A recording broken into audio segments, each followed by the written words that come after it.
Item ಯಾವುದೇ ಇರಲಿ try ಮಾಡಿ Aachi chicken masala. Iran, Israel, America ಯುದ್ಧದ ಪರಿಣಾಮವಾಗಿ ಅಡುಗೆ ಅನಿಲಕ್ಕೆ ಸಾಕಷ್ಟು ಸಮಸ್ಯೆ ಉಂಟಾಗಿತ್ತು.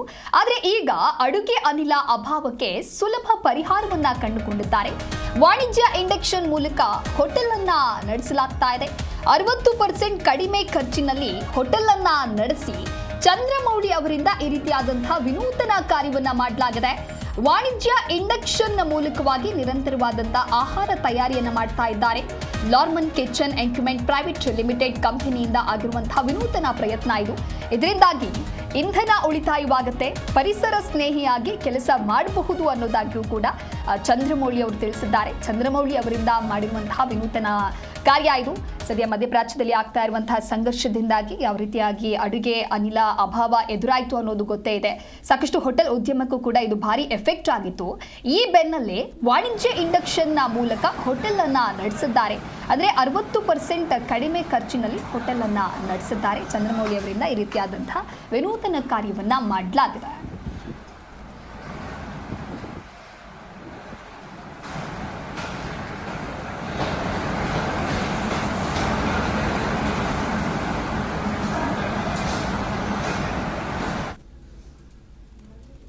ಇದಕ್ಕೆ ಸಂಬಂಧಪಟ್ಟಂತೆ ಚಂದ್ರಮೌಳಿ ಅವರ ಜೊತೆಗೆ ನಮ್ಮ ಪ್ರತಿನಿಧಿ ಭವ್ಯ ಚಿಟ್ಚಾಟ್ ನಡೆಸಿದ್ದಾರೆ. ಬನ್ನಿ ನೋಡೋಣ. ಇರಾನ್ ಇಸ್ರೇಲ್ ಯುದ್ಧದ ಪರಿಣಾಮ ಈಗಾಗಲೇ ಎಲ್ಲೆಡೆ ಒಂದು ಸಮಸ್ಯೆ ಸೃಷ್ಟಿಯಾಗಿರುವಂಥದ್ದು.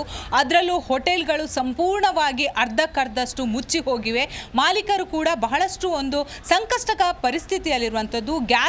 ವಾಣಿಜ್ಯ ಗ್ಯಾಸ್ಗೆ ಈಗಾಗಲೇ 5,000 6,000 ಈ ರೀತಿಯಾದಂತಹ ಡಿಮ್ಯಾಂಡನ್ನು ಮಾಡ್ತಾ ಇದ್ದಾರೆ. ಮತ್ತೊಂದು ಕಡೆ ಸಿಲಿಕಾನ್ ಸಿಟಿಯನ್ನು ನಾವು ತೆಗೆದುಕೊಳ್ಳೋದಾದರೆ ಈಗಾಗಲೇ ಕಟ್ಟಿಗೆಯನ್ನು ಕಡಿಯೋದಕ್ಕಾಗದ ಪರಿಸ್ಥಿತಿ ಇದೆ. ಯಾಕಂದರೆ ಸಿಟಿಯಲ್ಲಿ ಮರಗಳೇ ಇಲ್ಲ.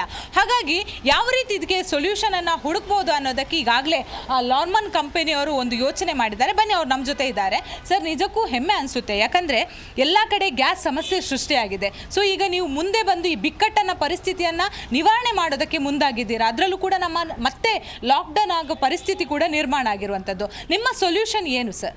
ನಮಸ್ಕಾರ, ನಾನು ಚಂದ್ರಮೌಳಿ. ಲಾರ್ಮನ್ ಕಿಚನ್ ಎಕ್ವಿಪ್ಮೆಂಟ್ಸಿಂದ ನಾವು ಇಂಡಕ್ಷನ್ ಬೇಸ್ಡ್ ಹೀಟಿಂಗ್ ಟೆಕ್ನಾಲಜಿ ಮಾಡಿದ್ದೀವಿ. ಅಂದರೆ ಸುಮಾರು 12 ವರ್ಷದಿಂದನೇ ಇದನ್ನು ಮ್ಯಾನುಫ್ಯಾಕ್ಚರ್ ಮಾಡಿ, ಇದು ಬೆಂಕಿ ಇಲ್ದಿರೋ ಅಡುಗೆ ಮನೆ ಅಂತ ನಮ್ಮ ಕಾನ್ಸೆಪ್ಟು. ಇದು ಕರೆಂಟ್ನಲ್ಲೂ ನಡೆಯುತ್ತೆ. ಇದರಲ್ಲಿ ಯಾವುದೇ ರೀತಿ ಬೆಂಕಿ ಇರಲ್ಲ. ಅದರಿಂದ ಯಾವುದೇ ರೀತಿ ಬೆಂಕಿ ಅನಾಹುತ ಆಗೋಕ್ಕೆ ಚಾನ್ಸಸ್ ಇಲ್ಲ. ಇದು ನಮ್ಮ LPG ಕಂಪೇರ್ ಮಾಡಿದ್ರೆ ಹೆಚ್ಚು ಕಮ್ಮಿ 60% ಖರ್ಚು ಕಮ್ಮಿ ಬರುತ್ತೆ.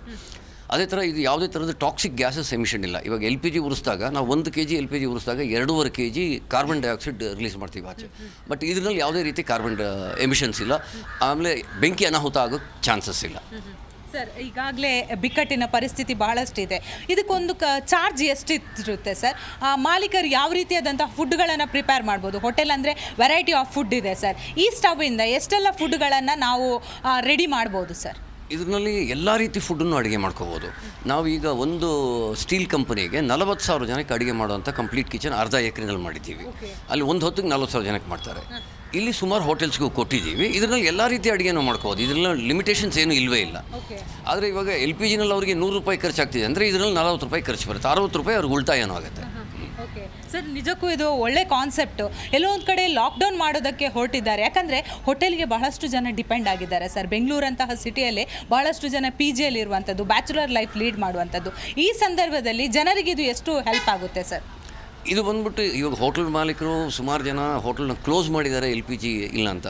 ಅವ್ರ ಹತ್ರ ಕರೆಂಟ್ ಒಂದಿದ್ರೆ ಸಾಕು. ಇದು ಸೋಲಾರ್ PV ಪ್ಯಾನಲ್ಸಲ್ಲೂ ಯೂಸ್ ಮಾಡ್ಕೋಬೋದು. ಅದರಿಂದ ಇವರು ಸೋಲಾರ್ ಪವರ್ ಏನಾದರೂ ಯೂಸ್ ಮಾಡ್ಕೊಂಡು ಇದನ್ನು ಅಡುಗೆಗೆ ಬಳಸ್ಕೊಂಡಿದ್ರೆ ಅವ್ರಿಗೆ ಎನರ್ಜಿ ಕಾಸ್ಟ್ ಅನ್ನೋದು ಇರೋದೇ ಇಲ್ಲ, ಖರ್ಚು ಇರೋದೇ ಇಲ್ಲ.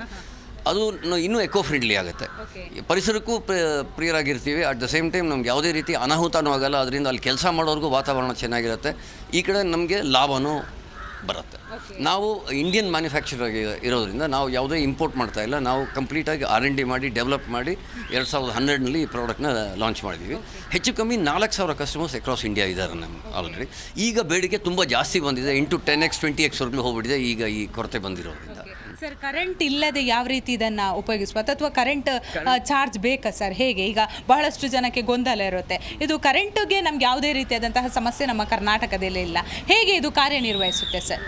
ಈಗಾಗಲೇ ನೋಡಿದ್ರೆ ನಾವು ಅಕ್ರಾಸ್ ಇಂಡಿಯಾ ಇವಾಗ ಸೋಲಾರ್ ಪವರ್, ವಿಂಡ್ ಪವರಿಂದ ನಾವು 51% ಎನರ್ಜಿನ ಜನ್ರೇಟ್ ಮಾಡ್ತಾ ಇದ್ದೀವಿ. ಸೊ ಅದರಿಂದ ನಮಗೆ ಇವಾಗ ಎಲೆಕ್ಟ್ರಿಕಲ್ ಎನರ್ಜಿ ಕೊರತೆ ಇಲ್ಲ.